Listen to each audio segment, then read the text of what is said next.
So hello people, this is your channel CATV and इस video में हमने clause, देखो इसके पहले वाले वीडियो में हमने क्लॉज 4 तक खत्म कर लिया था। अब हम क्लॉज 5, 6, 7 पढ़ने वाले हैं। ठीक है, क्लॉज 5, 6, 7 है। A CA in practice shall be deemed to be guilty of professional misconduct, वो मान लिया जाएगा। CA in practice shall be deemed to be guilty of professional misconduct मान लिया जाएगा अगर उसने सिक्योर करा है प्रोफेशनल बिजनेस। उसने प्रोफेशनल बिजनेस सिक्योर करा है through service of outsourcing, through service of person who is not employ partner. तो उसने प्रोफेशनल बिजनेस को सिक्योर करा है through service of a person, किसी पर्सन से जो है उसने प्रोफेशनल बिजनेस को सिक्योर करा है किसी पर्सन की सर्विसेज से। ठीक है, अब वो जो पर्सन है जो सर्विसेज दे रहा है वो ना तो एम्प्लॉय है, ना तो पार्टनर है, ना तो ऐसे कोई ऐसे मीन्स है जो ओपन टू CA है। इसके अलावा, ठीक है, इसके अलावा कोई सा पर्सन है who is not an employ, मतलब वो एम्प्लॉय नहीं है, not a partner and by means not open to CA, मतलब इसके अलावा कोई से मैनर से अगर वो सिक्योर कर रहा है अपना प्रोफेशनल बिजनेस, वो गिल्टी है।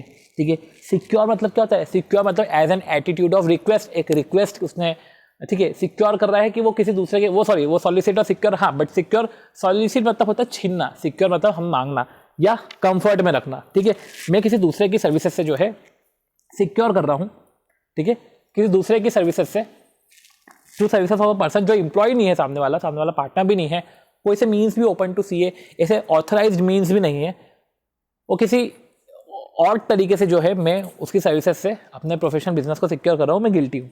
ठीक है, अब ये हमारा, अब हम पढ़ते हैं क्वेश्चन नंबर 6। अब देखो, एक ये था क्वेश्चन इसमें कि फर्निश कर रहा हूँ letter to army officer and give information. मैं लेटर्स फर्निश कर रहा हूँ आर्मी ऑफिसर को और इन्फॉर्मेशन दे रहा हूँ, तो ये मीन्स ये ओपन टू CA नहीं है। ये किस तरीके से आप सिक्योर कर रहे हो अपना प्रोफेशनल वर्क? आप फर्निश कर रहे हो लेटर्स आर्मी ऑफिसर्स को और इन्फॉर्मेशन दे रहे हो, क्या हम ये CA हैं और आर्मी ऑफिसर से आप जो है रिक्वेस्ट कर रहे हो कि आप उनको इन्फॉर्मेशन प्रोवाइड करें, तो ये तो सॉलिसिटेशन ही हो गया। साथ ही साथ ये सॉलिसिटेशन भी हुआ और हमको ये भी लिखना पड़ेगा कि भैया ये तो मीन्स ओपन ही नहीं है। ये इस तरीके से आप थोड़ी ना आप जो है सिक्योर कर सकते हो प्रोफेशनल वर्क। ठीक है, तो ऑथराइज मीन्स होने चाहिए। ओके, ये जो चार्ट है, ये चार्ट को हम रीड आउट करेंगे, हम ये एंड में पढ़ेंगे। ठीक है, एंड में पढ़ेंगे इसको। चलो, छठा, CA in practice shall be deemed to be guilty of professional misconduct if he solicit client या professional work। तो वही है कि CA in practice shall be deemed to be guilty of professional misconduct अगर वो सॉलिसिट करता है client और प्रोफेशनल, वो क्लाइंट को सॉलिसिट कर रहा है या प्रोफेशनल वर्क को सॉलिसिट कर रहा है डायरेक्टली इनडायरेक्टली, 4 तरीके से, circular, advertisement, interview, personal communication.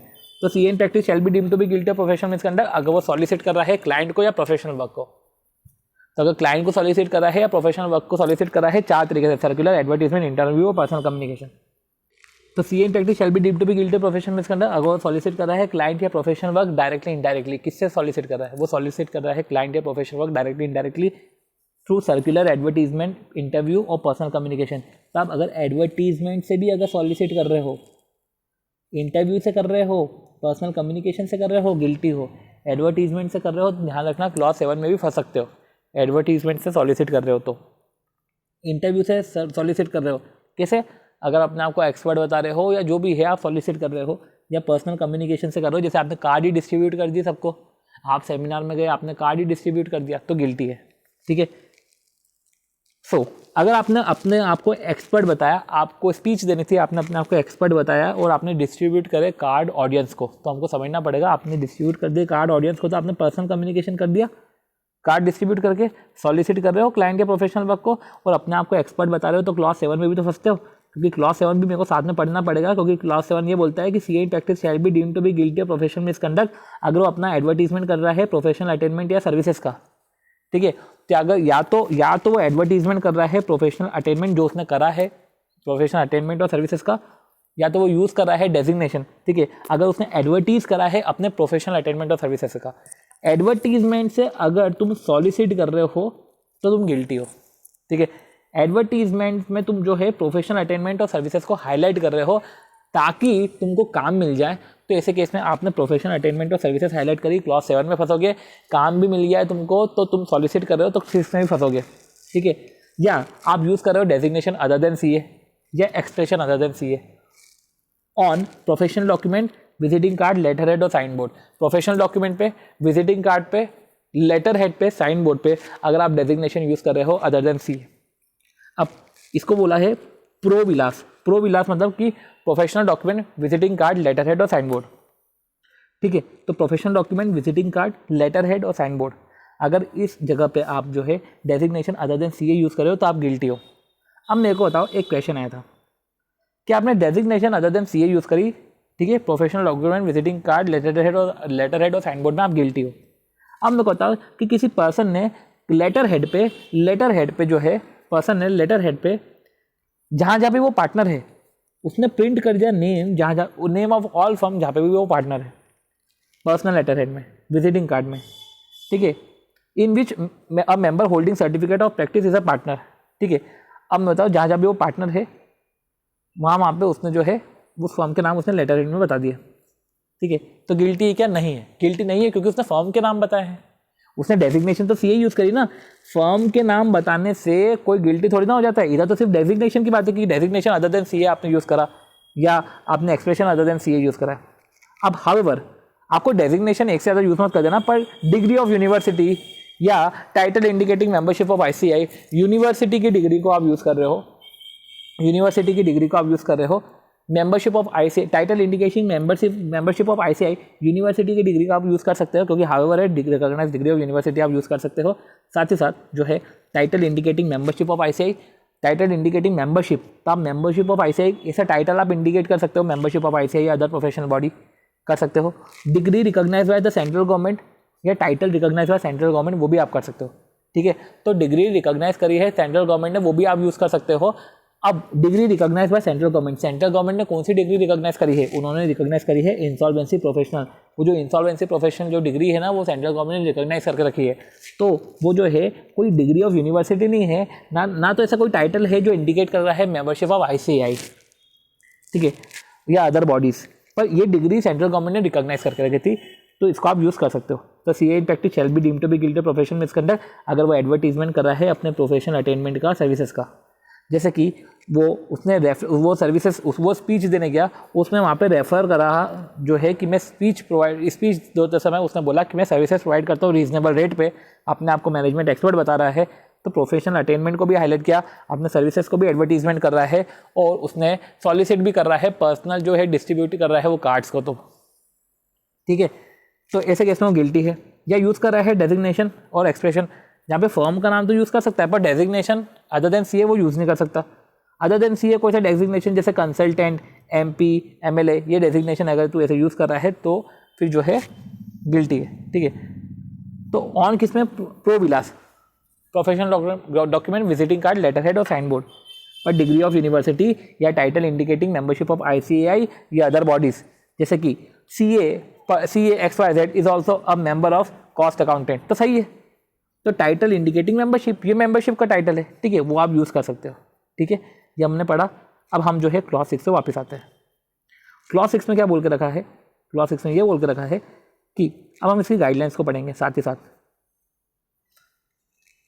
Clause 6 में ये बोल के रखा है कि C in practice shall be deemed to be guilty of professional misconduct, ये C in practice shall be deemed to be guilty of professional misconduct अगर उसने सॉलिसिट करा है क्लाइंट को या प्रोफेशनल वर्क को directly, indirectly, circular, advertisement, interview, personal communication से।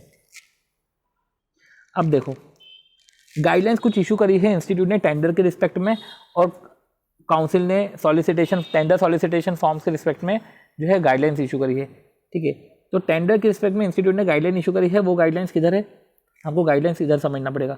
ये जो गाइडलाइंस है इंस्टीट्यूट ने इशू करी है टेंडर के रिस्पेक्ट में, वो इधर हम समझेंगे कि however solicitation is relax, solicitation relax करके रखा है अगर आप प्रोफेशनल वर्क सिक्योर कर रहे हो किसी अनदर सीए इन प्रैक्टिस से, तो किसी दूसरे सीए इन प्रैक्टिस से, तो अगर सिक्योर कर रहा है professional work from CA in practice तो आप सॉलिसिटेशन रिलैक्स है। अगर आप सिक्योर कर रहे हो professional work CA in practice से, अगर आप सीए इन प्रैक्टिस को से अगर आप वर्क को सिक्योर कर रहे हो, सॉलिसिट भी नहीं, अगर सिक्योर करो तो चलेगा, ठीक है। सिक्योर करना इन द सेंस कि आप सीए इन प्रैक्टिस को मेल लिख रहे हो, मेल लिख के बोल रहे हो कि सर मैं नया हूँ, मेरे पास काम नहीं है, प्लीज़ मेरे को काम दीजिए, ये हो गया सिक्योर करना। पर आपने सीए इन प्रैक्टिस को आप ऐसे मेल कर रहे हो कि हम तो पायनियर है, हमारी गवर्नमेंट अथॉरिटी में बहुत पहचान है, आप हमारे साथ काम करोगे, आपकी भी ग्रोथ होगी, तो ये सॉलिसिटेशन हो गया, ठीक है। और टेंडर रिस्पॉन्ड के रिस्पेक्ट में जो है वो था, इस पर भी गाइडलाइंस है। सबसे पहले ध्यान रखो कि जब आप सिक्योर कर रहे हो professional work from CA in practice या आप रिस्पॉन्ड कर रहे हो टेंडर को, तो अगर आपने फॉल्स इन्फॉर्मेशन दी, तो शेड्यूल 1 पार्ट 3 क्लॉज 3 में आप फंस जाओगे। शेड्यूल 1 पार्ट 3 क्लॉज 3 में फंस जाओगे हमको वो भी समझना पड़ेगा, हम वो भी देखेंगे, ठीक है। अब टेंडर के रिस्पेक्ट में गाइडलाइंस है, अब हम ये देखेंगे टेंडर के रिस्पेक्ट में गाइडलाइंस है, हमको गाइडलाइन समझनी पड़ेगी। फॉर एन एग्जांपल कि टेंडर के रिस्पेक्ट में हमको समझना पड़ेगा, टेंडर के रिस्पेक्ट में क्या है कि अगर टेंडर, ठीक है, टेंडर के रिस्पेक्ट में इंस्टीट्यूट ने गाइडलाइन इशू करी है, टेंडर है इन एक्सक्लूसिव एरियाज, ठीक है, एक्सक्लूसिवली एरिया सीए के लिए, टेंडर एक्सक्लूसिवली सीए के लिए है तो minimum fees should be there, ठीक है, मिनिमम फीस होनी चाहिए, तभी आप जो है रिस्पॉन्ड करोगे, ठीक है। पर अगर ओपन फॉर ऑल है तो इररिस्पेक्टिव ऑफ फीस, भैया कुछ भी फीस हो आप रिस्पॉन्ड कर सकते हो, ठीक है, पर एक्सक्लूसिवली सीए के लिए है तो मिनिमम फीस होनी चाहिए। पर जो भी है देखो, ये तो फीस की बात हो गई। अब टेंडर आया, टेंडर एक्सक्लूसिवली एरियाज़ में था और उसमें टेंडर में बोल के रखा था कि आपको फीस प्रोवाइड करनी, आपको फीस नहीं प्रोवाइड करनी, आपको अर्नेस्ट डिपॉजिट देना है, ठीक है। तो सी ये टेंडर को अवेल करने के लिए अर्नेस्ट डिपॉजिट देना है, एक्सक्लूसिवली एरिया सीए के लिए है, ठीक है। तो उस टेंडर में अर्नेस्ट डिपॉजिट मांगा है, कोई फीस देने की बात थोड़ी ना कर रहे, वो अर्नेस्ट डिपॉजिट तो इनफैक्ट और सीए से मांग रहा है, वो तो और सीए से एक्सक्लूसिवली एरिया तो सीए के लिए है, वो सीए से मांग रहा है, तो सीए तो वैसे भी रिस्पॉन्ड नहीं करेगा क्योंकि फीस नहीं है। अर्नेस्ट डिपॉजिट को फीस में कंफ्यूज मत हो जाना, टेंडर में बोले कि टेंडर में अर्नेस्ट डिपॉजिट मांग रहा है, वो एक्सक्लूसिवली एरिया से, तो ऐसा मत समझ लेना कि ये तो फीस दे रहा है 50,000, नहीं, ये अर्नेस्ट डिपॉजिट है, ये सीए को जमा करना है, और सीए जमा कर ही नहीं सकता, क्योंकि इसलिए नहीं जमा कर सकता क्योंकि इसमें फीस कोट ही नहीं करी है, फीस कोट होती तो बाकायदा मिनिमम फीस कोट होती तो सीए जमा करता, ठीक है। अब टेंडर अगर समझो, टेंडर अगर टैक्स ऑडिट का है तो टैक्स ऑडिट तो सिर्फ सीए करता है एक्सक्लूसिवली सीए के लिए, पर अगर टेंडर जीएसटी ऑडिट का है तो हमको समझना पड़ेगा जीएसटी ऑडिट में ओपन फॉर ऑल है, सीए के साथ सीडब्ल्यूए भी कर सकता है, जैसे कि ऐसे में इररिस्पेक्टिव ऑफ फीस, भले फीस नहीं भी हो तो भी चलेगा, ठीक है, फीस नहीं भी हो तो भी चलेगा, तो भी जो है आप जो है रिस्पॉन्ड कर सकते हो। सॉलिसिट और सिक्योर में डिफरेंस क्या है? तो difference between solicit and secure क्या होता है? N attitude of request. Secure में हम क्या कर रहे हैं? हम रिक्वेस्ट कर रहे हैं, जैसे बोल के रखा है securing professional work from CA in practice. तो सिक्योर होता है रिक्वेस्ट कि हमको प्रोफेशनल वर्क अलॉट करो, ठीक है। तो ये कब करते हैं? Request, an attitude of request to allot professional work when one is not having significant work. जब किसी के पास सिग्निफिकेंट वर्क नहीं है, उसको काम चाहिए, तो वो रिक्वेस्ट कर रहा है, चलेगा, ये चलेगा, ठीक है। पर सॉलिसिट होता है छीनना, सॉलिसिट होता है कि डोमिनेंस दिखाना, तो वो नहीं चलेगा, ठीक है।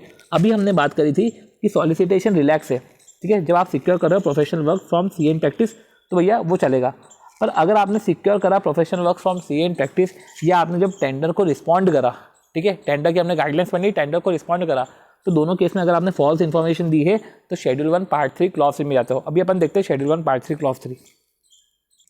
तो क्या बोल के रखा है शेड्यूल 1 पार्ट 3 के क्लॉज 3 में कि CA in practice shall be deemed to be guilty of professional misconduct. सबसे पहले मैं क्लॉज 1 और क्लॉज 2 आपको अवेयर करवा देता हूँ। फर्स्ट शेड्यूल के पार्ट 3 के क्लॉज 1 में ये है कि अगर फेलो नहीं हो पर आप फेलो जैसे एक्ट कर रहे हो, ठीक है, not being a fellow acting as fellow, clause 1। Clause 2 ये होता है कि C is deemed to be guilty of professional misconduct if he does not supply the information called for. जो इन्फॉर्मेशन कॉल करी थी आपने इन्फॉर्मेशन सप्लाई नहीं करी, या जो कंप्लायंस रिक्वायरमेंट आपसे बोला गया था कि आप कंप्लायंस करो, आपने कंप्लायंस रिक्वायरमेंट को कंप्लाई नहीं करा, तो सप्लाई नहीं करी इन्फॉर्मेशन कॉल्ड फॉर और not compliance the requirement ask for. तो ऐसे केस में आप फेलो नहीं हो, फेलो जैसे एक्ट कर रहे हो, सबसे पहले उधर गिल्टी हो गए। आप जो है सप्लाई नहीं कर रहे हो इन्फॉर्मेशन कॉल्ड फॉर और कंप्लाई नहीं कर रहे हो इन्फॉर्मेशन आस्क फॉर, तो इसमें आप गिल्टी हो गए। क्लॉज 2 में, क्लॉज 3 में ऐसा होता है कि CA in practice shall be deemed to be guilty of professional misconduct जब वाइल इन्वाइटिंग प्रोफेशनल वर्क, जब आप इन्वाइट कर रहे थे प्रोफेशनल वर्क, ठीक है, या रिस्पॉन्ड कर रहे थे टेंडर को, या एडवर्टीजमेंट कर रहे थे 6 और 7 में। देखो इन्वाइट कर रहे थे प्रोफेशनल वर्क, ये हो गया अपना सिक्योरिंग।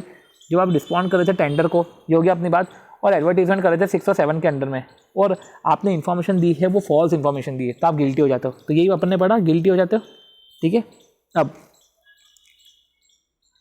सी कुछ गाइडलाइंस इशू करके रखी है एडवर्टीजमेंट के रिस्पेक्ट में। एडवर्टीजमेंट के रिस्पेक्ट में काउंसिल ने गाइडलाइंस इशू करके रखी है। सबसे पहले एडवर्टीजमेंट में हमको समझना पड़ेगा कि एडवर्टीजमेंट में क्या है कि आप न्यूज़पेपर में एडवांस दे सकते, न्यूज़पेपर में एडवर्टीजमेंट दे सकते हो। चेंज हो रहा है एप्ट का चेंज हो रहा है, ठीक है, चेंज इन एड्रेस, पार्टनरशिप और टेलीफोन, एप्ट, या चेंज इन पैट का चेंज हो रहा है तो आप जो है दे सकते हो। पैट का चेंज हो रहा है, आप न्यूज़पेपर में एडवर्टीजमेंट दे सकते हो। सेकंड चीज़, ठीक है, ये एडवर्टीजमेंट इन न्यूज़पेपर। फिर एडवर्टीजमेंट इन जर्नल, जब आप शेयर कर रहे हो प्रोफेशनल वर्क, जब आप प्रोफेशनल वर्क को शेयर कर रहे हो और सिक्योर कर रहे हो पार्टनरशिप या एम्प्लॉय से, ठीक है। तो क्या बोला है कि अगर एडवर्टीजमेंट आप न्यूज़पेपर में दे रहे हो तो change in advertisement, change in address और change in partnership, change in telephone number आपको एडवर्टीजमेंट करना पड़ता है। एडवर्टीजमेंट आप न्यूज़पेपर की जगह एडवर्टीजमेंट अगर आप जर्नल में कर रहे हो, तो अगर आप शेयर कर रहे हो अपना प्रोफेशनल वर्क या सीख कर रहे हो पार्टनरशिप या एम्प्लॉयमेंट, तो आप शेयर कर रहे हो प्रोफेशनल वर्क, या अगर आप सीख कर रहे हो पार्टनरशिप, ठीक है, आपने प्रोफेशनल वर्क को शेयर करा या आपको पार्टनर चाहिए, आपको एम्प्लॉय चाहिए, तो आप शेयरिंग कर सकते हो, आप सीकिंग कर सकते हो, ठीक है। पर ये है कि एडवर्टीजमेंट जर्नल में करो तो फर्म का नाम मत डालना। जो प्रोहिबिटेड है वो पीओ बॉक्स में आप एडवर्टीजमेंट नहीं कर सकते, क्लाइंट का नाम आप नहीं डाल सकते हैं, एडवर्टीजमेंट में अपनी सुप्रीमेसी को नहीं दिखा सकते हैं, सब फैक्ट ही होने चाहिए, ठीक है। अब और अगर आप न्यूज़पेपर में एडवर्टीजमेंट दे रहे हो तो बेयर स्टेटमेंट ऑफ फैक्ट और लिमिटेड इंसर्शन होने चाहिए। क्वेश्चन ये आया था कि in the given case, question में था कि एक्स ने पब्लिश करा एडवर्टीजमेंट न्यूज़पेपर में, उसने अपना फोटोग्राफ डाल दिया on the occasion of opening ceremony of office. तो x publish an advertisement in newspaper, उसने फोटोग्राफ डाल दिया opening ceremony in office. This kind of advertisement, ऐसा एडवर्टीजमेंट करना तो मतलब कि आप प्रोफेशनल, आप सॉलिसिट कर रहे हो amount to solicit of professional work. तो amount to solicit of professional work by advertisement directly indirectly, this kind of advertisement will amount to soliciting professional work. Soliciting होगा डायरेक्टली इनडायरेक्टली, क्योंकि आपने newspaper में advertise अपना photograph डाल दिया, photograph भी नहीं डाल सकते। कुछ चीज़ें ये भी थी कि आप जो है फर्म का नाम यूज़ नहीं कर सकते। किधर यूज़ नहीं कर सकते? आप जर्नल में यूज़ नहीं कर सकते, न्यूज़ लेटर में यूज़ नहीं कर सकते, टीवी इंटरव्यूज़ में यूज़ नहीं कर सकते, ठीक है। पर्सन जिसको अपॉइंट करा है at position which is national importance, तो पर्सन जिसको अपॉइंट किया है at a position which is national importance, तो पर्सन जिसको अपॉइंट किया है एट अ पोजीशन जो नेशनल इंपॉर्टेंस की पोजीशन है, आप फर्म का नाम नहीं डाल सकते। Journal, newsletter, TV, book में इधर नहीं डाल सकते, पर आप हाँ टेलीफोन डायरेक्टरी में डाल सकते हो। मैरिज जो है, रिलीजियस सेरेमनी हो रही है तो उसके कार्ड्स में, मैरिज में, ग्रीटिंग कार्ड्स में, इन्विटेशन में आप डाल सकते हो, ठीक है। अब देखो इम्पैनलमेंट ऑफ अलॉटमेंट में हमको ये समझना पड़ेगा कि अलॉटमेंट की जब बारी आती है, जब सामने वाला हमको ऑडिट अलॉट करता है, तो समझो कि हम अगर इंक्वायरी कर रहे हैं कि यार पैनल है क्या, तो आप ये नहीं पूछ सकते, ठीक है। तो पैनल है कि नहीं है, देखो आस्किंग फॉर पैनल, ठीक है। तो अगर आप रिक्वेस्ट कर रहे हो, ठीक है, कि आस्किंग फॉर पैनल, और अगर आप रोबिंग इंक्वायरी कर रहे हो कि पैनल है क्या, ठीक है, तो आप जो है उसके रिस्पेक्ट में ये ऐसी इंक्वायरी नहीं चलेगी, प्रोहिबिटेड है। पैनल आस्क कर रहे हो, रोइंग इंक्वायरी कर रहे हो of an existence of panel, नहीं। आपसे फीस मांगी तो आपने स्केल ऑफ फीस प्रोवाइड कर दी, आपको एक सर्विस के रिस्पेक्ट में फीस मांगी थी, आपने पूरी स्केल ऑफ फीस प्रोवाइड कर दी, नहीं चलेगा। पर अगर आपने बोला कि अगर किसी ऑर्गेनाइजेशन में पैनल पहले से ही एग्जिस्ट करती है और उधर आपने सिर्फ रिक्वेस्ट करा कि हमारा नाम डालो, तो ऐसी इंक्वायरी चलेगी, ऐसा रिक्वेस्ट चलेगा। ये पूछना पैनल है कि नहीं है, ये नहीं चलेगा। पर अगर आपको पता है पैनल है और आप अपना नाम डाल रहे हो, सिर्फ जो है रिक्वेस्ट कर रहे हो कि हमारा नाम पुट करो, तो चलेगा। Member is allowed to request his name to enter in a, ठीक है, इन एन ऑर्गेनाइजेशन जहाँ पे पैनल एग्जिस्ट है। मेंटेनेंस ऑफ पैनल के रिस्पेक्ट में नहीं चलेगा। आस्किंग की पैनल एग्जिस्ट करता है कि नहीं करता है वो नहीं चलेगा। रिक्वेस्ट कर रहा है कि मेरा नाम पैनल में डालो, चलेगा, ठीक है। अब कल को जैसे काम नहीं मिला, asking for reason of not getting work, कल को काम नहीं मिला और उससे पूछ रहे हो कि हमको काम क्यों नहीं दिया गया है, ये भी चलेगा। पर आप अगर रिक्वेस्ट कर रहे हो कि यार आपने हमको काम नहीं दिया, प्लीज़ हमको काम दे दो, तो ये तो फिर तो रोविंग इंक्वायरी हो गया ना, नहीं चलेगा। ये तो सॉलिसिट करना हो गया। हम तो रिक्वेस्ट करें कि प्लीज़ हमको काम दे दो, और प्रोफेशनल सीएन प्रैक्टिस से रिक्वेस्ट कर सकते हो, और कोई दूसरा तरीका नहीं है। तो आपको रिक्वेस्ट करो कि मेरे को काम दे दो, तो भैया ये भी नहीं चलेगा। आपको फीस दे के रखी है, आपको इंक्वायरी करनी है, देखो आप कोई इंक्वायरी करी है आपके ऊपर, तो आप सिर्फ फीस कोट करो। सर्विस के रिस्पेक्ट में आपसे इंक्वायरी करी, आप सिर्फ फीस को कोट करो। आपने scale of fees he provide कर दी तो नहीं चलेगा। एक सर्विस मांगी, उस सर्विस की इन्फॉर्मेशन दो, पर अगर आपने पूरी चिट्ठी बता दी कि हम ये सर्विसेज देते हैं, तो ये सब नहीं चलेगा, ठीक है। फिर टेलीफोन डायरेक्टरी के ऊपर था, पब्लिकेशन इन टेलीफोन डायरेक्टरी, ठीक है। तो इधर एक कुछ चीज़ें ये भी समझना है। Such a distance has been put so that member maintain their independence of judgement and may able to command respect from prospective client. Panel है कि नहीं है, हो तो मेरा नाम डाल देना, हो तो मेरा नाम डाल देना चलेगा, पर है कि नहीं है। अब ये क्या होता है कि ये इसको रोक दिया ताकि ना जो है वो चिंदी बने हो जाते हैं ना। सच अ डिस्टेंस पुट कर दिया है ताकि एक इंडिपेंडेंस मेंटेन रहे, ठीक है, और एक रिस्पेक्ट आए, इंडिपेंडेंस मेंटेन रहे, रिस्पेक्ट आए प्रोस्पेक्टिव क्लाइंट से, ठीक है। चलो पब्लिकेशन इन टेलीफोन डायरेक्टरी, तो टेलीफोन डायरेक्टरी में अगर आप पब्लिकेशन कर रहे हो तो आपने स्पेशल रिक्वेस्ट में पब्लिकेशन किया, एडिशनल पेमेंट दे के पब्लिकेशन कर रहे हो, बोल्ड लेटर में पब्लिकेशन कर रहे हो, एबनॉर्मल फॉन्ट में पब्लिकेशन कर रहे हो, पब्लिसिटी मोटिव है, नहीं चलेगा। पर जो आप टेलीफोन डायरेक्टरी उस पर्टिकुलर सीए के सेक्शन में ही आप एंट्री करवाना, उस टाउन की डायरेक्टरी होनी चाहिए और नॉर्मल पेमेंट देके एडवर्टीजमेंट करवा देना, फर्म नेम चलेगा, जो अपन ने बात करी थी टेलीफोन डायरेक्टरी में फर्म नेम चलेगा, ठीक है।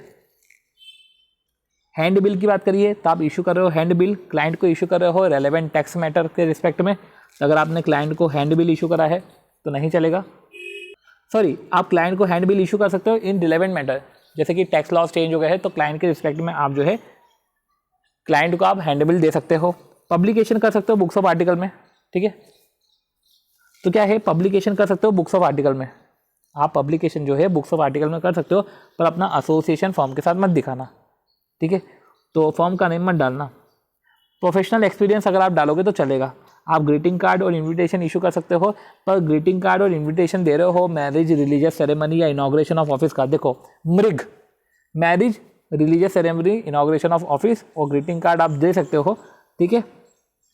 तो उसमें फॉर्म का नाम चलेगा, जो अभी अपन ने बात करी थी कि ग्रीटिंग कार्ड में जो मृग है, रिलीजियस सेरेमनी, इन्विटेशन और इनॉग्रेशन ऑफ ऑफिस और ग्रीटिंग कार्ड में वो फॉर्म का नाम चलेगा। तो जो है इसमें बात यह है कि इनविटेशन दे रहे हो मैरिज का, रिलीजियस सेरेमनी और इनॉग्रेशन ऑफ ऑफिस, ये इनविटेशन किसको दे रहे हो, क्लाइंट, उसके रिलेटिव और उसके क्लोज फ्रेंड, ठीक है। तो दो पार्टनर है, एक के घर में पूजा है, पार्टनर 2 के घर में पूजा है, तो पार्टनर 2 के क्लाइंट, पार्टनर 2 के रिलेटिव, पार्टनर 2 के क्लोज फ्रेंड में आप इन्विटेशन दे सकते हो। पार्टनर 1 के रिलेटिव और क्लोज इधर में चले जाना, ठीक है। उधर आप ऐसा सीए नहीं बता सकते, ठीक है, अपने आपको सीए डोमिनेट नहीं कर सकते, ठीक है। तो क्या लिखा है, letters regarding change in office premise. अरे अगर आपका ऑफिस प्रीमाइस चेंज हो रहा है, ठीक है, तो ये जो है या टेलीफोन नंबर चेंज हो रहा है, ये जो है on the client, relative and close friend of the concern member को देना है, ठीक है। और अगर उसके अलावा किसी को दे रहे हो आप, ठीक है, दूसरे, अगर आपके दूसरे पार्टनर के क्लाइंट, रिलेटिव या क्लोज फ्रेंड को अगर आप दे रहे हो, तो ऐसे केस में फिर आप सीए की डेजिग्नेशन यूज़ मत करना, ठीक है। आप एक्सप्रेशन यूज़ मत करना सीए का। रिप्रेजेंटेशन में बोला है कि रिप्रेजेंटेशन डिग्निफाइड मैनर में होना चाहिए, ठीक है। डिग्निफाइड मैनर में मतलब कि हमने हमारा काम इंडिपेंडेंटली तरीके से करा है, ही has been working independently and willing to continue audit, हम ऑडिट करने के लिए कंटिन्यू है अगर हमको ऑडिटर ने वापस से रीअपॉइंट करा है तो, ठीक है। पब्लिसिटी मोटिव नहीं होना चाहिए, अनसब्सटैंशिएट और डेरोगेटरी रिमार्क्स नहीं होने चाहिए, ठीक है। Highlighting contribution made by him, अगर आप रिप्रेजेंटेशन आपको रिमूव कर रहे हैं, रिप्रेजेंटेशन में आप ऐसे ही हाईलाइट कर रहे हो कंट्रीब्यूशन कि मैंने इतना काम करा है फिर भी मेरे को रिमूव करा जा रहा है, तो ऐसा कंट्रीब्यूशन, हाईलाइटिंग कंट्रीब्यूशन आप ऐसे नहीं कर सकते, पब्लिसिटी मोटिव नहीं होना चाहिए। Acceptance of original professional work में कुछ ऐसा है कि acceptance of original professional work में ऐसा है कि प्रोफेशनल 1 और प्रोफेशनल 2, प्रोफेशनल वर्क ने प्रोफेशनल 2 को इंट्रोडक्शन कराया, क्लाइंट का इंट्रोडक्शन कराया। अगले दिन क्या हुआ कि वो क्लाइंट जो प्रोफेशनल 1 का था वो प्रोफेशनल 2 के पास डायरेक्ट चले गया, तो ऐसे केस में प्रोफेशनल 2 के पास क्या ऑब्लिगेशन है, उसके पास ये गाइडेंस है, उसकी ड्यूटी है कि वो क्लाइंट से पूछे, बोले कि that he should come through the member dealing generally, जो मेंबर जनरली आपसे डील करता है उसके थ्रू आना। तो as per the council guidelines of advertisement member for members in practice, acceptance of original professional work, ये जो ओरिजिनल प्रोफेशनल वर्क था किसी का, उसको आप एक्सेप्ट कर रहे हो, emanating from a client introduce by another member, ये परमिटेड नहीं है। क्लाइंट से आ रहा है जो इंट्रोड्यूस करा है अनदर मेंबर ने, ये परमिटेड नहीं है। वेबसाइट की गाइडलाइंस है, तो वेबसाइट की गाइडलाइंस देखो समझो, अगर सबसे इंपॉर्टेंट चीज़ तो ये है कि इन्फॉर्म करना पड़ता है वेबसाइट एड्रेस टू ICAI, ठीक है। जब आप एनुअल फीस पेमेंट कर रहे हो ना, तो आपको वेबसाइट के बारे में इंफॉर्मेशन देनी पड़ती है, ठीक है। ये कोई मिसकंडक्ट नहीं है अगर वेबसाइट एड्रेस को अगर आपने इंटीमेट नहीं करा इंस्टीट्यूट को, तो अगर आपने वेबसाइट एड्रेस को इंस्टीट्यूट को इंटीमेट ही नहीं करा तो कोई मिसकंडक्ट नहीं है। तो गाइडेंस ऑन वेबसाइट, वेबसाइट के पे क्या गाइडेंस है, ठीक है। सबसे पहले एड्रेस ऑन वेबसाइट में be different from the name of firm, website का एड्रेस फर्म के नाम से डिफरेंट हो सकता है। क्या परमिसेबल है, कोई सा भी फॉर्मेट करो, कोई सा भी कलर लो, पूल मॉडल में होना चाहिए। जो परमिसेबल नहीं है मतलब पुश मॉडल में नहीं होना चाहिए। वेबसाइट को अपनी जो इन्फॉर्मेशन है, सर्कुलेशन ऑफ इन्फॉर्मेशन ईमेल के थ्रू नहीं करना है, सर्कुलेशन ऑफ इन्फॉर्मेशन ईमेल के थ्रू नहीं करना है, तो क्योंकि ये पुश मॉडल हो जाएगा।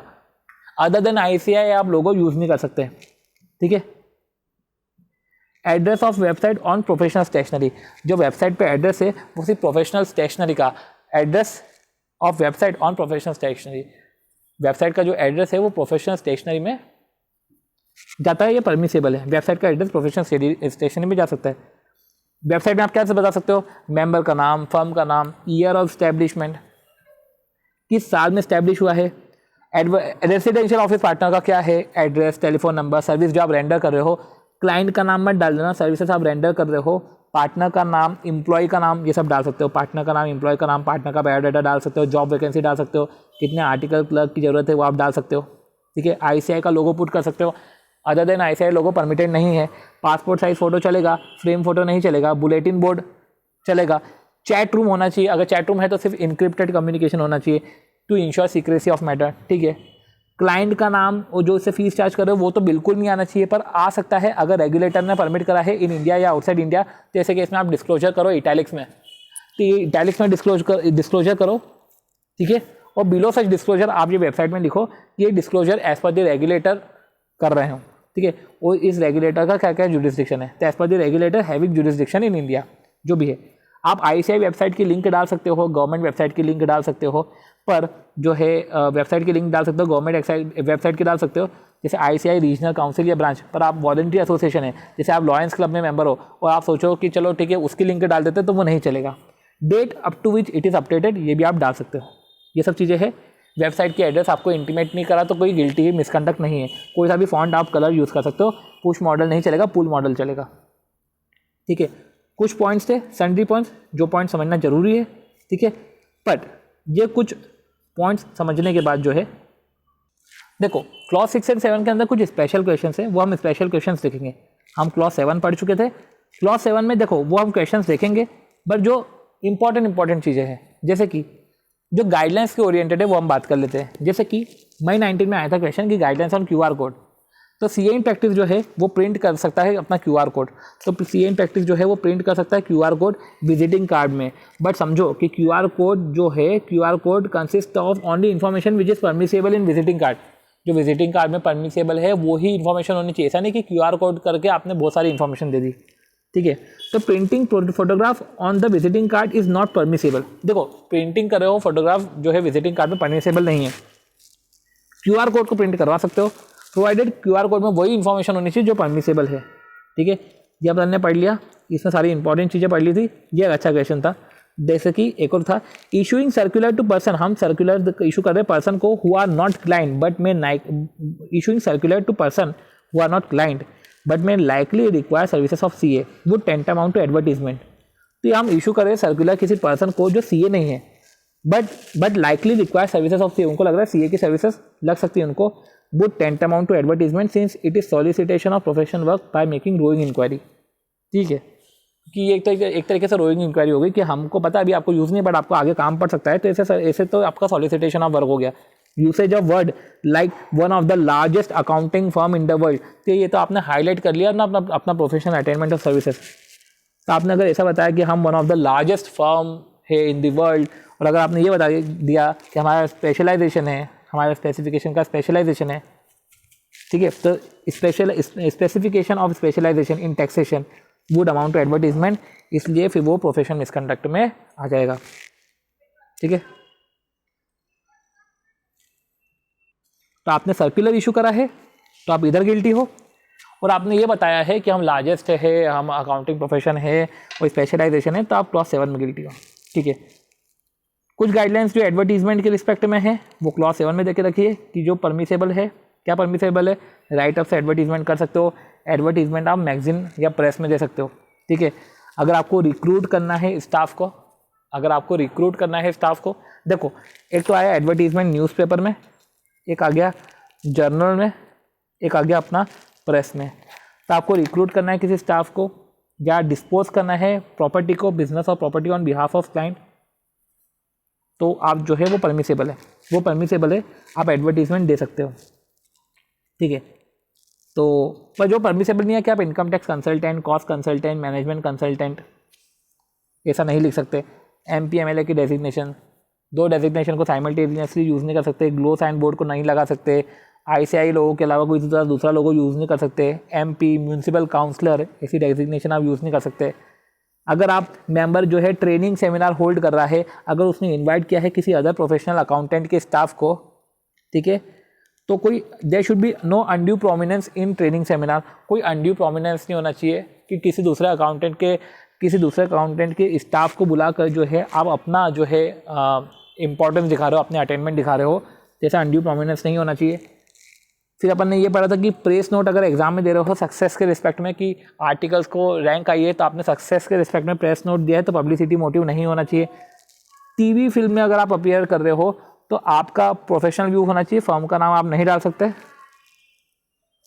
ठीक है। और जो है फर्म का नाम आप नहीं डाल सकते। पब्लिसिटी, अगर publicity is permitted for appointment of local और नेशनल इंपॉर्टेंस, तो पब्लिसिटी परमिटेड है अगर आपको अपॉइंट किया गया है फॉर लोकल और नेशनल इंपॉर्टेंस, पर फर्म का नाम मत डाल देना और डेजिग्नेशन मत डाल देना। आप मेंबरशिप डाल सकते हो तो आप अपना मेंबरशिप यूज़ कर सकते हो, पर फर्म का नाम और डेजिग्नेशन यूज़ नहीं कर सकते अगर आपको किसी लोकल या नेशनल इंपॉर्टेंस में करा गया है, ठीक है, अपॉइंट। अगर name of the CA as director appear in the prospectus, name of CA as director, CA कोई डायरेक्टर है प्रॉस्पेक्टस में अपीयर हो रहा है तो एक्सपर्टीज मत बता देना, उसका स्पेशलाइजेशन मत बता देना, नॉलेज उसके बारे में, उसका प्रोफेशन, अटेनमेंट और सर्विसेज मत बता देना, ठीक है। तो उसका एक्सपर्टीज, नॉलेज और उसका जो स्पेशलाइजेशन है वो सब हमको नहीं बताना है। तो इंपॉर्टेंट चीज़ें जो है छोटी छोटी सी वो हमने कवर कर दी। वही फॉल्स एडवर्टीजमेंट है तो शेड्यूल 1 पार्ट 6 क्लॉज में गिल्टी हो जाएगा। If public company in which CA in practice is a director, अगर पब्लिक कंपनी जहाँ पे सीए इन प्रैक्टिस डायरेक्टर है उसने प्रॉस्पेक्टस इशू करा है और give any announcement that give description about the CA practice, अगर अनाउंसमेंट करा है जो डिस्क्रिप्शन बताता है in a public company CA in practice as a director, CA director है उसने इशू करा है प्रॉस्पेक्टस, और give any announcement that give description of CA expertise, specialisation, knowledge in a particular field, तो आपको ये देखना पड़ेगा कि ये तो एक तो सॉलिसिटेशन हो गया, ठीक है, क्लाइंट या प्रोफेशनल वर्क को, साथ ही साथ प्रोफेशनल अटेनमेंट का भी हाईलाइट हो गया। क्योंकि अगर आप एक्सपर्टीज बता रहे हो, स्पेशलाइजेशन बता रहे हो, नॉलेज बता रहे हो इन अ पर्टिकुलर फील्ड, तो एक तरीके से आप क्लाइंट या प्रोफेशनल वर्क को भी सॉलिसिट कर रहे हो और प्रोफेशनल अटेनमेंट आपने हाईलाइट कर ही दिए, तो ऐसे केस में आप दोनों में गिल्टी हो जाओगे, ठीक है। तो इस तरीके से जो है हमने इंपॉर्टेंट चीज़ों को डिस्कस करा है, ठीक है। तो हमने इंपॉर्टेंट चीज़ों को डिस्कस करा है, बाकी जो कुछ क्वेश्चन हैं हम कुछ क्वेश्चंस को लेटर ऑन स्टडी करते हैं।